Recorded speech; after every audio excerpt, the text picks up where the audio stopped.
what you will tell me? Am I innocent or not? I am asking you. Only one word. कहीं mischief है? Pure innocent heart से session में just to inaugurate in the interest of the Punjab, everything is being reflected. इस पर क्या accused करना चाहिए? उनकी बात मानना है तो भी गुनाह हो गया. अपोजिशन ने बोला, अपोजिशन ने ऑब्जेक्शन लिया, पूरा अपोजिशन. हमने कहा ठीक है, इसमें कोई फर्क नहीं पड़ता. एक्चुअली दिस इज, कोई यूज करते हैं और कोई भी रजिस्ट करती है गवर्नमेंट की. माई वर्ड क्यों यूज कर रहे हैं? ऐसा भी हुआ है मेरे साथ. पर ये तो मेरे लिए तो अच्छा है ना. भाई I will not use. Immediately I agreed. Opposition को बुलडोज किया. I agreed with them. They should thank me. In spite of that they are accusing me. ये अभी आपको देखा नहीं होगा, ये पूरा इसलिए आपको मैं बताया हूं eight the cost of time. This is number one. मतलब हमारा इंटेंशन नहीं, सरकार ठीक से चले, गड़बड़ नहीं हो, अपोजिशन को भी साथ में ले. इस हिसाब से थोड़ी उनकी मानी, पर अल्टीमेटली जब वो रजिस्ट किया सीएम ने, तो हमने चीफ मिनिस्टर साहब की बात मानी. उसमें उन्होंने हमको अक्यूज क्यों करना चाहिए? गवर्नर को इस तरह से ट्रीटमेंट देना चाहिए? आपके सामने ये ठीक नहीं. खैर ठीक है, आई एम ए गवर्नर. मैं उनके बराबरी तो कर नहीं सकता. मेरे को मेरी डिग्निटी मेंटेन करनी है. I have my own limitations.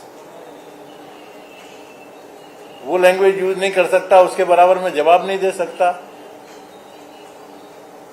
मेरे को तो मेंटेन, राजभवन की डिग्निटी मेंटेन करना है. तो ये वन साइडेड उनका चल रहा है. इसलिए आज मौका था, इसलिए आपके ध्यान में लाने के लिए ये चीज है. Now you are the best जज. Beyond that I don't want to say anything. Then अब दूसरा, कभी सपने में मैं नहीं सोच सकता मेरा लिविंग, मेरा स्टाइल ऑफ लिविंग, मैं जहां जाता हूं खर्चे कम हो जाते हैं. मेरे खर्चे नहीं. मैं कंजर्वेटिव हूं. मैं गवर्नर हूं. आपको तो मालूम है, इवन सेक्रेटरीज अपने यहाँ के, इवन कलेक्टर्स, ये यदि ट्रेवल करते हैं, इनको बिजनेस क्लास प्लेन में अलाउड है ना? That much you know everybody. Class 1 officer business class allowed है.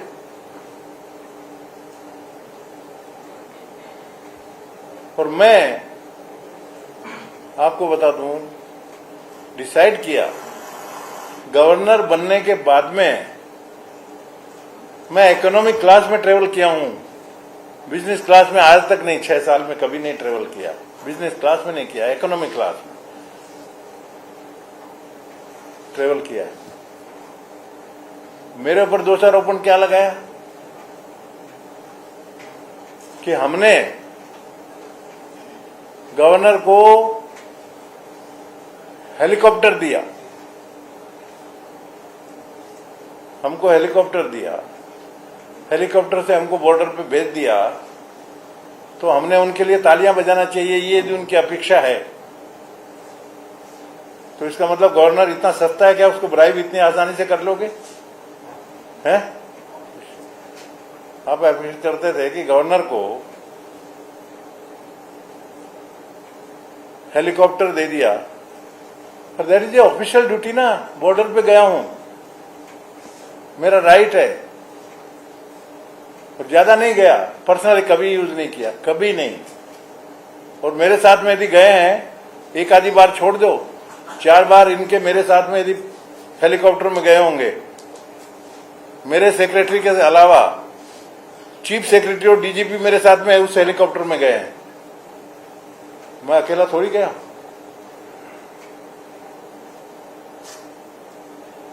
और ये बोलने की बात है? मेरा हेलीकॉप्टर मैंने दिया और मेरे खिलाफ बोल रहे हैं। These are the utterances of the honourable chief minister. But now I declare, मैं जब तक पंजाब में हूं, पंजाब गवर्नमेंट का हेलीकॉप्टर कभी लाइफ में यूज नहीं करूंगा। ये वसीयत तय है। मेरी गाड़ी से मेरा जैसे जाता हूं, मेरी सिंपल लिविंग है। I will manage with that, come what.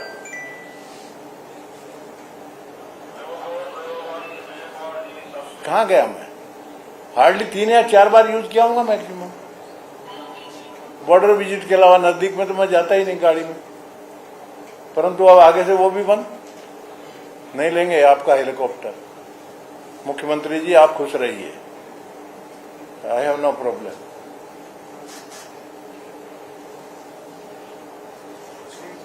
इतना कल्पना नहीं कर सकता कि ऐसा भी हो सकता है। चीफ मिनिस्टर है, गवर्नर के बारे में ये इश्यू है, ऐसा बोल सकते हैं।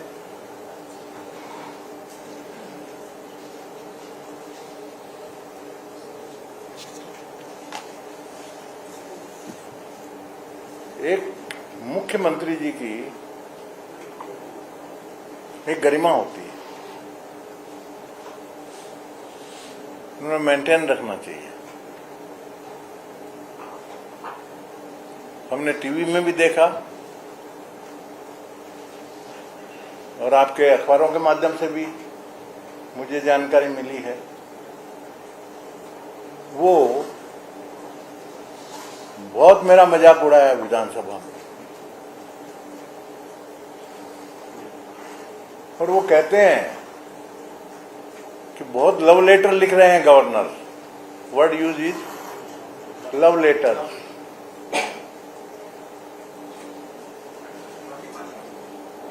ये वर्ड एक गवर्नर के बारे में, मुख्यमंत्री जी का, जबकि ऑर्डर है सुप्रीम कोर्ट के, यही सुप्रीम कोर्ट में गए थे।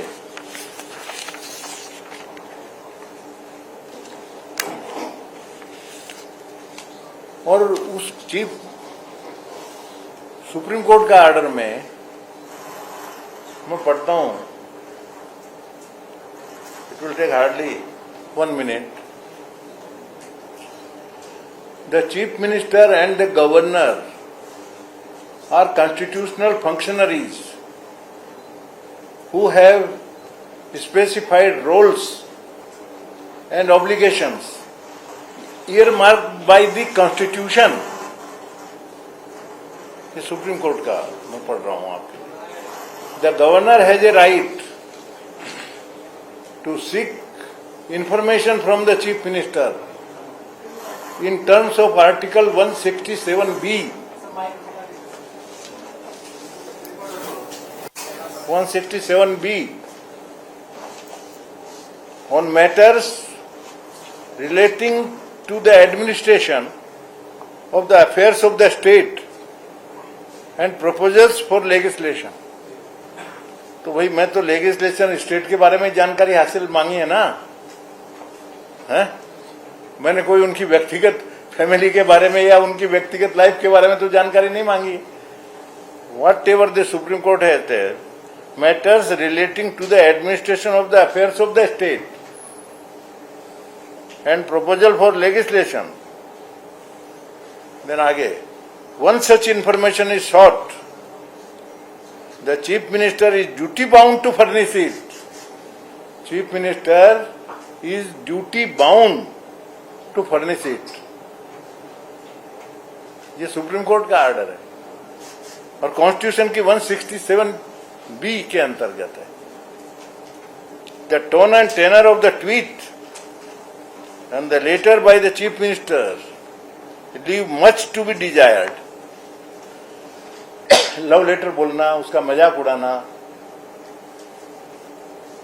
Instead of, it's a serious matter, constitutional. I am suppose to protect the constitution. मेरी ड्यूटी है, उन्होंने जवाब देना चाहिए इस तरह का।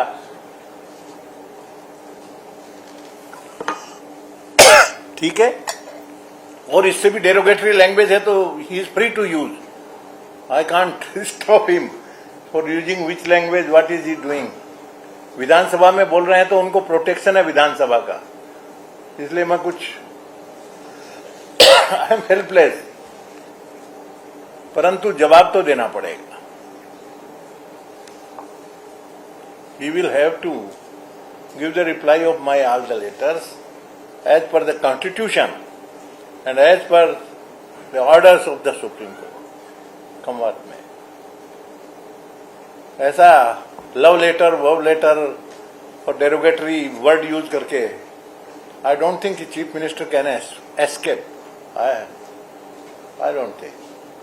कॉन्स्टिट्यूशन अथॉरिटी है, आई एम द गवर्नर. मैंने शपथ ली है कि I will protect the constitution and I am duty bound. I am performing my duty whether somebody is happy और नॉट. किसी को खुश करने के लिए तो मैं कुछ कॉन्स्टिट्यूशन के खिलाफ नहीं कर सकता ना. I am suppose to perform my duty and I will perform. ये निश्चय है.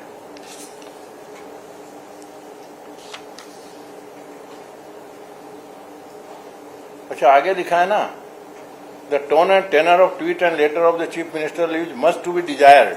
ये सुप्रीम कोर्ट के वर्ड है. I am reading. Not furnishing the information, सुनिए, not furnishing the information which was sought by the governor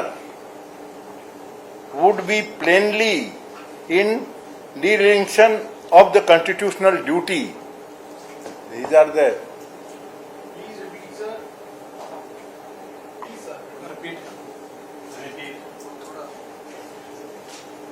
dereliction,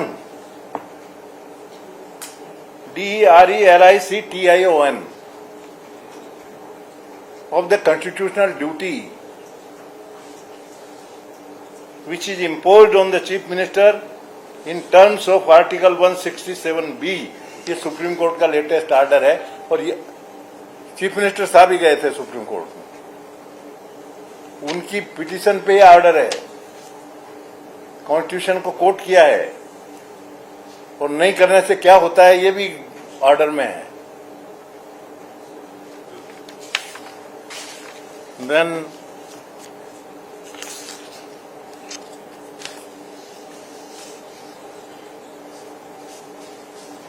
अच्छा, फिर issue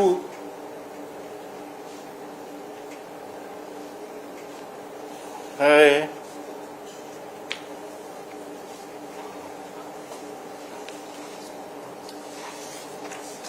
कि पंजाब यूनिवर्सिटी का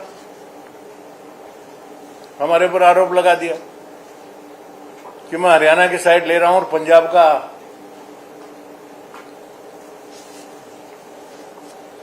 का इंटरेस्ट का ध्यान नहीं रख के उसके खिलाफ काम कर रहा हूं. ये आरोप लगाया ना मेरे ऊपर. वन थिंग,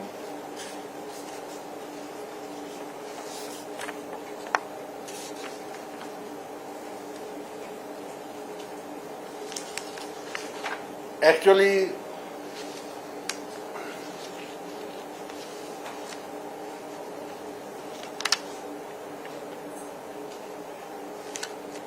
मैं बीच में क्यों आया भाई? हरियाणा और पंजाब का मामला, मेरा बीच में आने का रीजन क्या, बहुतों को मालूम नहीं है. एक्चुअली इंटर स्टेट का नॉर्थ जोनल काउंसिल है, उसका जयपुर में मीटिंग था 9 जुलाई 22 को. 9 जुलाई 22 को मीटिंग था जयपुर में. नॉर्थ जोनल काउंसिल, जितने भी स्टेट है नॉर्थ जोन की, राजस्थान भी है, पंजाब भी है, हरियाणा भी है, ये भी है, वहां पर ये इशू हुआ और वहां पर चेयर से ऑर्डर हुआ. मैं आपको पढ़ देता हूं, उसकी मिनट्स है मेरे पास. मिनट्स में, on the issue raised by Punjab that Haryana had on its own dissociated from the Punjab University. The chairman pointed out that these are issues of the past. ये पुराने चलते आ रहे हैं. And there is a need to look at the whole issue afresh. It was decided that the Honorable Administrator Chandigarh would hold a meeting with both the Chief Minister to work out an amicable solution. ये decision हुआ जयपुर में council की meeting में 9/7/22। अब फिर मैंने कोशिश किया कि भाई नोट्स दो सबके, मैंने लिखा था ना नोट्स और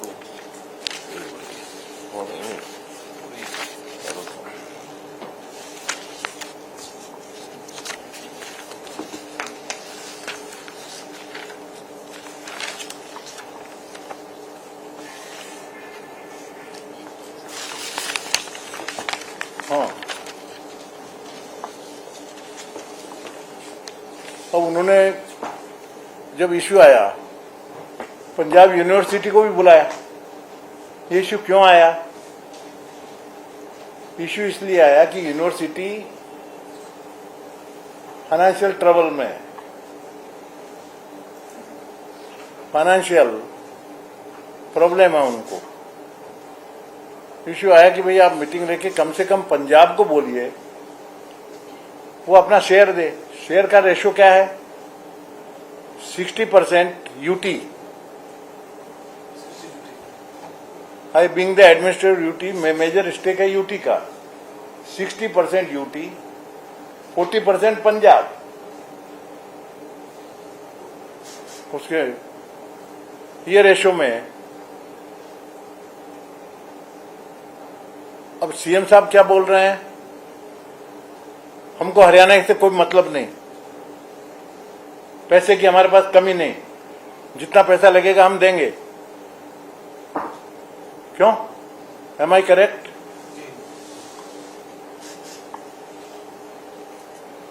उस मीटिंग में वाइस चांसलर ने फिगर दिए तो अभी खाली पहले के तो बहुत है पंजाब से 17-18 से लेके 22-23 साल के फिगर पंजाब गवर्नमेंट ने 493.19 करोड़ अभी तक दिए नहीं, 493.19 करोड़ उनका ड्यू है।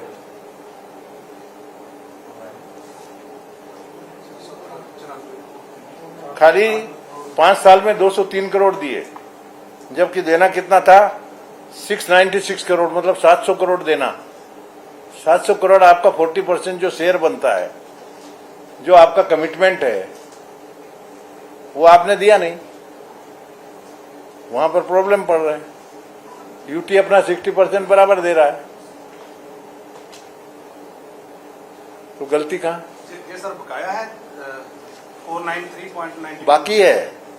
टोटल 696.66 है। 5 साल का ही बता रहा हूं मैं, पहले का छोड़ रहा हूं, पहले के फिगर नहीं ले रहा हूं। और ये है बकाया इनकी तरफ है 493.19 है लास्ट 5 ईयर्स के। ये 17-18 से टोटल 696 होते हैं 5 साल के। इन्होंने दिया है 203 करोड़ और 493 करोड़ बाकी है, मतलब टोटल रफली 700 समझो। 700 करोड़ में से 200 करोड़ दिया है और 500 करोड़ बाकी है। मैंने खाली सीधे मन से मैंने सजेशन किया कि ये हरियाणा वाले बोल रहे हैं 3 जिले के, उनके 3 जिले के बच्चों को, वो तो पूरा पंजाब, मैंने कहा ये 3 जिले जो नजदीक लगे हैं, 3 जिले के बच्चों का जो कॉलेजेस हैं उनको एफिलिएट कर लो। कॉलेज में एफिलिएट करने में कोई नुकसान नहीं। भाई मैं तो तमिलनाडु से आया हूं ना। तमिलनाडु में अन्ना यूनिवर्सिटी है। अन्ना यूनिवर्सिटी में 500 इंजीनियरिंग कॉलेजेस एफिलिएटेड है। मोर देन 500 कॉलेजेस एक यूनिवर्सिटी को एफिलिएट। आपके पास में मान लीजिए 200 होंगे, तो उसमें 50-500 और बढ़ जाएंगे तो क्या फर्क पड़ता है? इसमें कौन सा पंजाब का हक जा रहा है, हरियाणा का हक जा रहा है? हमारी संस्कृति है ना, प्राचीन संस्कृति है हमारी। नालंदा जैसी यूनिवर्सिटी थी, पूरा विश्व को बुलाते थे। हमारे बच्चों को हम पढ़ने के लिए फॉरेन में भेजते हैं, विदेश में भेजते हैं। यदि हरियाणा के 3 जिले के बच्चों को आपने पढ़ा दिया तो कोई कौन सा हो गया ऐसा? इसमें आपका कौन सा हक चला गया? बल्कि आपकी रेवेन्यू बढ़ेगी। सर कितना आई एम आस्किंग यू, ये पंजाब के इंटरेस्ट के खिलाफ है क्या?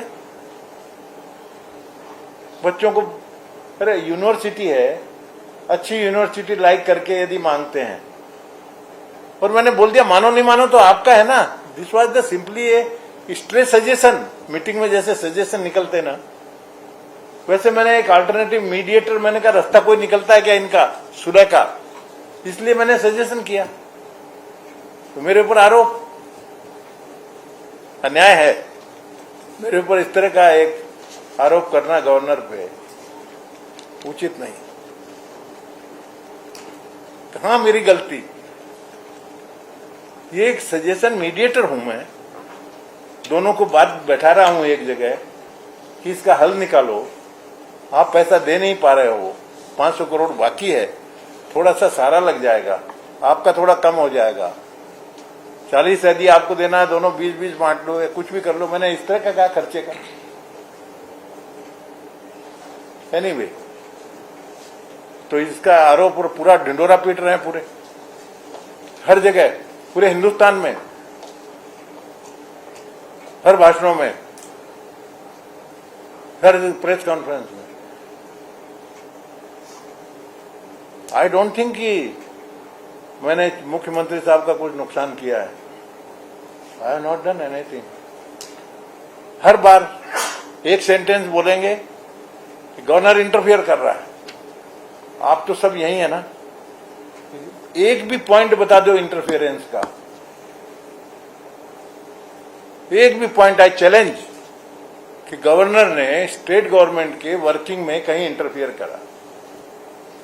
हाँ, इतना जरूर है कि एक मिनिस्टर है, टेंटेड है, गलत काम किया है, थू हो रही है पूरे पंजाब में, इसको निकालो, ये बोलना गुनाह है? ये इंटरफेरेंस है? और नहीं निकालो तो मैं क्या कर लिया? अभी भी नहीं निकाल रहे आप, मत निकालो। There is a demand from the people. मेरे पास रिप्रेजेंटेशन आते ना, पिटिशंस आती है। पर्सनली मैं देखता हूं, डेली मेरे पास 250-300 पिटिशन आती है, और हर एक पिटिशन हम दोनों पढ़ के सेक्रेटरी साहब को साथ में लेके हम पढ़ते हैं, एक एक वर्ड पढ़ते हैं उसका। यदि पिटिशन आई तो मेरी ड्यूटी नहीं एज ए कॉन्स्टिट्यूशनल हेड? अब भाई कॉन्स्टिट्यूशन ने गवर्नर तो बैठाया है, आपकी मर्जी से गवर्नर जा नहीं सकता, गवर्नर तो रहेगा ना, ये कॉन्स्टिट्यूशनल पोस्ट है ना, वेदर यू लाइक और नॉट। और आपको कॉन्स्टिट्यूशन के हिसाब से काम भी करना पड़ेगा, ये पक्का है। I will preserve the constitution come what में। वो मेरे से 10 गुने और नाराज हो जाए, 10 और डेरोगेटरी वर्ड यूज कर रहे हैं, आई एम नॉट कंसर्न। उनको मालूम होना चाहिए मैं बहुत सीनियर हूं ना। वो जिस स्कूल में पढ़ रहे हैं ना, मैं उसका हेडमास्टर होकर रिटायर हो गया, ऐसा समझ लो।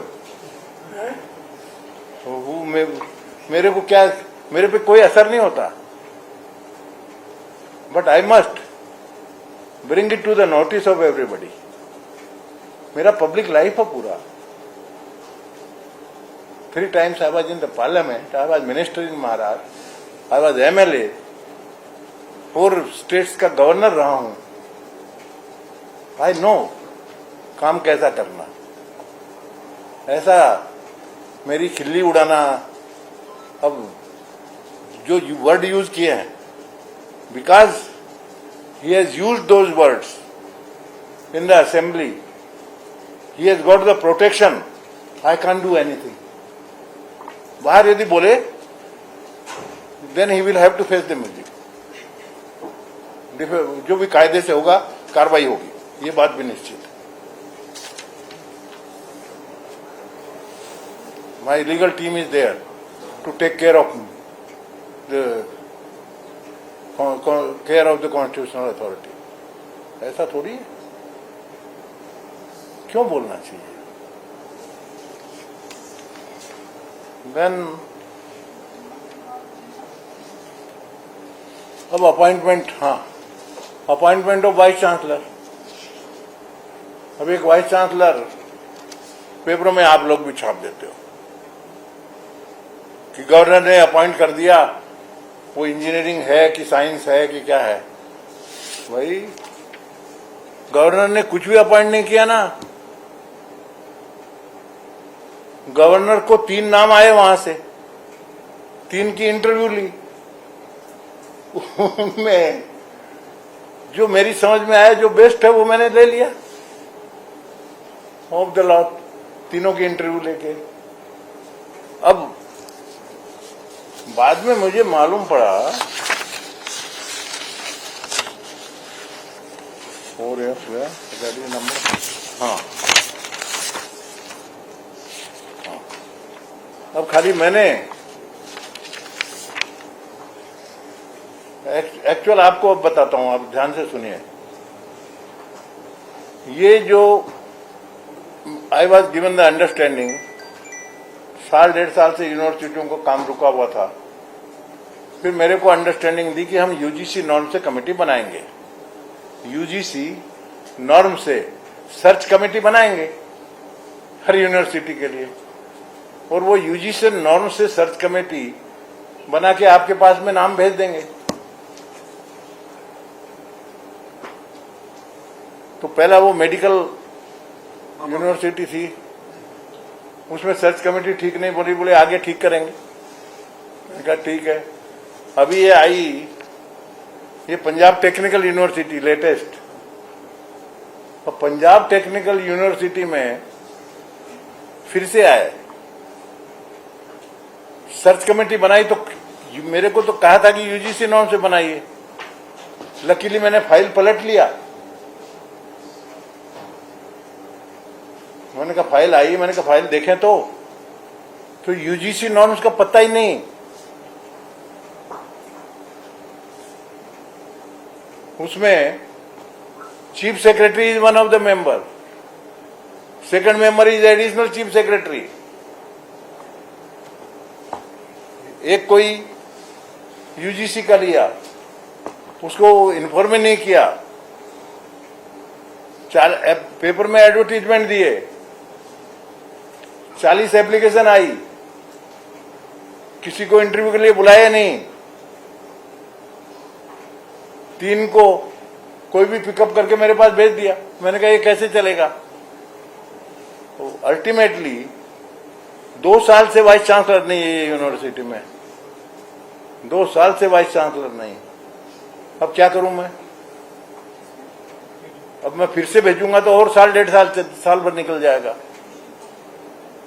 तो अल्टीमेटली मैंने 3 के पैनल में से एक सेलेक्ट किया, और उसमें भी मेरे ऊपर चार्ज लगाया किसी ने कि भैया साइंस वाला ले लिया कोई। पर one thing I tell you,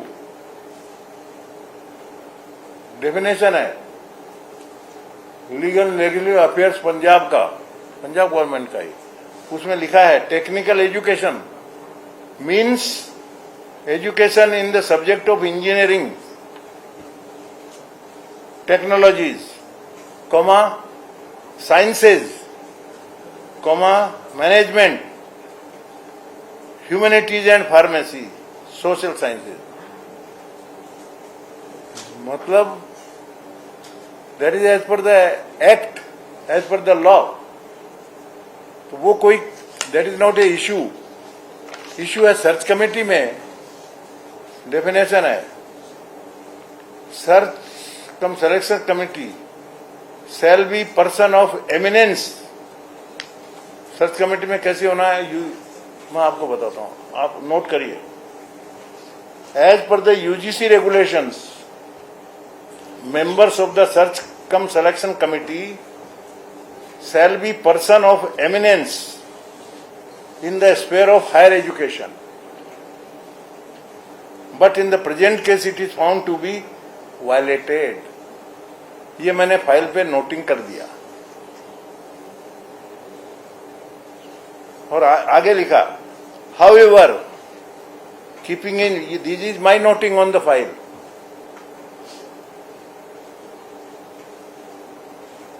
However, keeping in view of the larger interest of students and the fact that university is without a regular vice chancellor for about 2 years, I am approving the name of Dr. Sunil Mittal. फिर आगे लिखा है, in future, please ask the department to follow the UGC guidelines while appointing vice chancellor of universities. मैंने कहा आगे नहीं करूंगा, मैंने नोटिंग में देना पड़ा, मेरे को फाइल पे नोटिंग करनी पड़ी.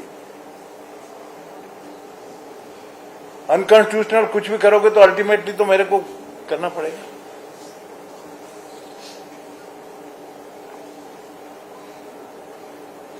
That might be the provocation for NC, I don't know. फिर से मैं at the cost of repetition my noting, आप फिर से पढ़ता हूं मैं. As per the UGC regulations, this is my noting on the file while appointing the members of the search cum selection committee shall be person of eminence in the sphere of higher education. Person of eminence होंगे higher education में. Chief secretary नहीं हो सकते, additional chief secretary नहीं हो सकते. और कर गए 38 को किसी को बुलाया नहीं इंटरव्यू के लिए. फिर पेपर में क्यों एडवर्टीजमेंट दिया, क्यों एप्लीकेशन इनवाइट की. In spite of that anyway, however,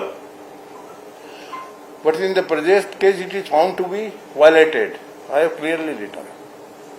However, keeping in view of the larger interest of students and the fact that university is without a regular vice chancellor for about 2 years, I am approving the name of Dr. Sunil Mittal.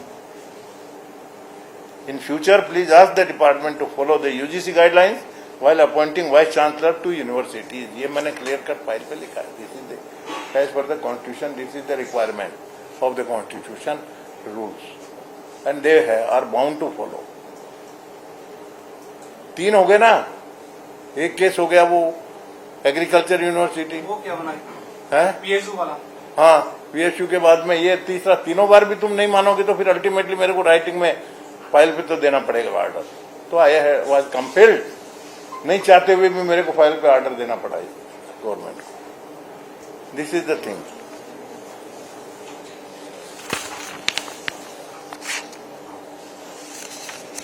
These are the main point from my side. बाकी sir उसका आरोप है कि जो कि आप पंजाब की तरफ से अपनी बात करते हैं, यूनिवर्सिटी का मामला हो चाहे पीजू का, और फिर उनके वाइस चांसलर लाए, वाइस चांसलर अपने आप से नियुक्त कर देते हो और उन्होंने बिल ले आता विधानसभा में आपको चांसलर के अहदे का हटाने का. और उसके बाद क्या कहना चाहते हैं, बिल मंजूर करेंगे विधानसभा में जो पास भेजेंगे, खुद चांसलर होंगे. अभी वो बोल रहे हैं विधानसभा में बिल लेके आए हैं, आपको भेजा नहीं करते हैं. चांसलर को आपको हटाने के लिए बिल लेकर आए हैं सीएम साहब. आप चांसलर नहीं, आप ऐसा है जी, अभी हमारे पास में बिल वगैरह कुछ आया नहीं. आएगा जो सर, क्या आप उसे पास, जो बिल वहाँ पे लाया गया है अमेंडमेंट के लिए, क्या आप उसे पास करेंगे जब वो आपके पास आएगा? नहीं, हम वन थिंग, मैं चांसलर रहूं या नहीं रहूं, that is for me totally immaterial. हम गवर्नर, ये कोई मेरे लिए that is totally immaterial, I tell you. मेरा नेचर अलग है। रहा सवाल, बिल आएगा जी मेरे पास में, बिल जब मेरे पास में आएगा कॉन्स्टिट्यूशन के हिसाब से मैं उसको एग्जामिन करूंगा, whether it is constitutionally correct 100%। If it is correct I have no objection, if it not correct then I will see what is to be done. Sir आपने बोला है कि मुख्यमंत्री आपके सवालों का जवाब नहीं दे रहे सुप्रीम कोर्ट के ऑर्डर के बावजूद। अगर सीएम आपके सवालों का जवाब नहीं दे रहे, क्या फिर आप सीएम के खिलाफ या सरकार के खिलाफ कंटेम्प्ट डालेंगे? अभी क्या है, सब्र का बांध टूटा नहीं है। जब सब्र का बांध टूट जाएगा तब कुछ न कुछ होगा। एक सर एक सिख गुरुद्वारा एक्ट लाए हैं, सरकार विधानसभा में सिख गुरुद्वारा एक्ट लेके आए हैं और उसको भी आपके पास भेजा जाएगा। आपको क्या लगता है वो स्टेट सब्जेक्ट है या सेंट्रल सब्जेक्ट है? एग्जामिन कॉन्स्टिट्यूशनली उसका भी होगा, सर एक संविधान के वो बिल का भी। सर एक एलिगेशन और लगाते हैं कि जहाँ पर नॉन बीजेपी गवर्नमेंट है किसी भी स्टेट में ऑल ओवर इंडिया, वहाँ पर गवर्नर ऐसा ही करते हैं, सरकार को चलने नहीं देते, सरकार को तंग करते हैं। मैं आपको पहले ही बोल रहा हूँ, एक भी एग्जाम्पल बुला दो मेरे को कि जहाँ मैंने सरकार को नहीं चलने दिया। वो तो कहते हैं सर वो कह रहे हैं कि आपको फोन आता है ऊपर से कि आप तंग क्यों नहीं कर रहे मुख्यमंत्री को, तुरंत तंग करना शुरू करें। हैं? कल सीएम साहब ने कहा है कि आपको ऊपर से फोन आता है कि आपकी ड्यूटी मुख्यमंत्री को तंग करने की है, आप तंग क्यों नहीं कर रहे, तुरंत करेंगे। अरे मैं 10 बार फोन करूं तो वो लोग उठाते नहीं मेरा फोन। अब क्या बताऊं मैं, वो उल्टी बात बोल रहे हैं। गवर्नर साहब उनको कहा टाइम में पूरा इंडिया इतना झंझट होती है, मैं टाइम मांगते रहता हूँ, टेलीफोन मेरे को अर्जेंट बात करनी है, करते ही नहीं। बाकी सर आपने कहा है कि वो आपके बारे में वो शब्दावली ऐसी इस्तेमाल करते हैं, लेकिन विधानसभा का जो ऐसा गरिमा थी उसमें मेरी मजबूरी में वहाँ कार्रवाई नहीं कर सकता। सर अगर बाहर भी कोई फ्यूचर में, क्योंकि आज के बाद जो शब्दावली के इस्तेमाल किस तरह कार्रवाई कर सकते हैं, क्योंकि वो एक गवर्नर पर टिप्पणी करना और कैसा कार्रवाई होती है, वो क्या करेंगे, क्योंकि विधानसभा का वो तो अंदर नहीं आप कर पाओगे, और बाहर की जो शब्दावली है क्या कर सकते, गवर्नर को क्या अधिकार होता है सर? कैसी कार्रवाई करते हैं? ऐसा है, जी मैं आपको बताऊं, मेरा 50 साल का पब्लिक लाइफ हो गया और I am thick skinned a little bit है। अब जितना जब तक अब क्या करना है, बराबरी में मैं बोल नहीं सकता, लैंग्वेज ला नहीं सकता। अब ठीक है, जो चल रहा है चले। पंजाब के लोगों के ध्यान में आपके माध्यम से लोगों को मालूम होना चाहिए। लाभ लेटर लिखा, लाभ लेटर जो लाभ लेटर बोला ना, हमें लाभ लेटर लिखते हैं, हमें लाभ लेटर रहते हैं कि आपने वो कहते भी आरडीएफ बारे केंद्र को कोई लेटर नहीं लिखा। भी आप बॉर्डरों में भी जाते हैं, वहां भी रोड देखते हैं, टूटी हुई सड़क है, भी कभी पंजाब की चिंता नहीं करते। ਉਹਦੇ ਬਾਰੇ ਕੀ ਕਹਿਣਾ ਜੀ ਤੁਸੀਂ ਕੇਂਦਰ ਨੂੰ ਚਿੱਠੀ ਲਿਖਦੇ ਹੋ? पंजाब की चिंता नहीं होती तो मैं बॉर्डर पे क्यों जाता राजभवन छोड़ के? आरडीएफ नाइट हाल्ट करता हूँ, वहाँ घूमता हूँ आरडीएफ बारे कहते गाड़ियों में। पेंडिंग पड़ा। पाकिस्तान का बॉर्डर है वो हमने काफी वो कहते हैं कि प्रैक्टिकली एक मोटिवेटेड है, जो गवर्नर साहब वो वहाँ जाते हैं बॉर्डर पे, उसके पीछे भी एक राजनीतिक साजिश लगती है, वो अक्सर रोक लगाते हैं। गवर्नर साहब जो है वो इसलिए वहाँ पर जाते हैं, इसके पीछे पॉलिटिकल मोटिवेटेड है वो। अब मैं आपको बताऊं, मैं जाता हूं, मेरी ड्यूटी है, पंजाब में हर जगह जाना चाहिए। और आपको उनको शायद मालूम नहीं होगा, मैं पंजाब का गवर्नर बनने के बाद में मैं राजभवन में नहीं बैठा। पहला मैंने देखा कि पंजाब तो समझूं, पंजाब समझना है तो मेरे को जाना पड़ेगा ना। राजभवन में बैठ के तो पंजाब नहीं समझ सकता।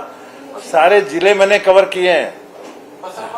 सुनिए सुनिए सुनिए सुनिए, सारे जिले में मैं गया हूं, सारे जिले में मैं समझा हूं, पंजाब का कल्चर समझा हूं, पंजाब की चीज समझा हूं, पंजाब के बारे में सब कुछ मैं समझा हूं और गया हूं। और वहां पर भी जब जा रहा हूं तो कई चीजें मालूम पड़ती है। अब एक चीज मालूम पड़ी जिसको मेरे को कल्पना ही नहीं थी। आई थिंक कुछ प्रोफेसर आए थे, कहां पर आए थे, इधर एडीसी कौन थे मैं भूल रहा हूं, by the way, some professor कोई यूनिवर्सिटी के, वो बोल रहे साहब हमको तनख्वाह 9 महीने से नहीं मिली। टीचिंग स्टाफ को 9 महीने से तनख्वाह नहीं मिली, मेरे को मालूम पड़ी तो चीफ सेक्रेटरी थे, चीफ सेक्रेटरी प्रेजेंट। मैंने कहा देखो भाई ये क्या, तो उन्होंने कहा कि नहीं देखते हैं कैसे नहीं मिली, क्या नहीं मिली वगैरह समथिंग लाइक। 9 महीने से यूनिवर्सिटी के प्रोफेसर को तनख्वाह नहीं मिलना, अब मैं नहीं जाऊं तो मालूम कैसे पड़ेगा। अब ये इसीलिए घबरा रहे हैं कि ये जाते हैं तो उनकी पोल खुल जाती है, सब मालूम पड़ जाता है। ड्रग्स का मेरे को सब मालूम पड़ा, पूरे के पूरे सरपंचों को, सारे हर जिले में मैं सरपंचों से बात करता हूं ना, सरपंच बोलते हैं तो इनको तकलीफ तो बहुत ज्यादा हो सकती है, पर मेरे तो दौरे रहेंगे कौन से। अब इतना खाली इतना जरूर है कि इन्होंने मेरा हेलीकॉप्टर बंद कर दिया, मैं कार से जाऊंगा, दौरा और ज्यादा करूंगा, घूमते घामते जाऊंगा। अब रास्ते अब बॉर्डर जाऊंगा तो रास्ते के जिले भी कवर करूंगा आपको। सर पंजाब बॉर्डर स्टेट है, पंजाब विधानसभा में एक और बिल लेके आए हैं, पंजाब बॉर्डर स्टेट है, पंजाब पुलिस अमेंडमेंट बिल लेके आए हैं। उसके तहत जो डीजीपी हैं उनको खुद पंजाब सरकार लगा सकती है, या फिर यूजीसी का उसमें कोई यूपीएससी का उसमें से रोल खत्म करके पंजाब सरकार खुद डीजीपी जो है वो लगा सकेगी। तो आप पे आपका क्या कहना है? आपके पास ये बिल आएगा, आपको क्या देखते हैं? मैं बोला ना अभी बिल जो आया नहीं है, बिल आएगा। मैं हाईएस्ट एडवाइस कॉन्स्टिट्यूशन के बेसिस पे मेरा खाली एक ही निकस है, मैंने पहले दिन भी बोला है कि कॉन्स्टिट्यूशन से सरकार चलती है, मेरा कोई बोलने का एक वर्ड मतलब नहीं। और कॉन्स्टिट्यूशन में जहां इधर उधर हुए कि मैं उसको एग्जामिन करूंगा। क्या लगता है इस बिल की जरूरत थी? इस समय जिस बिल को लाया जा रहा है, पुलिस जो अमेंडमेंट एक्ट है, उसकी जरूरत थी कि पंजाब डीजीपी खुद अलॉट करे? मैंने पढ़ा ही नहीं ना।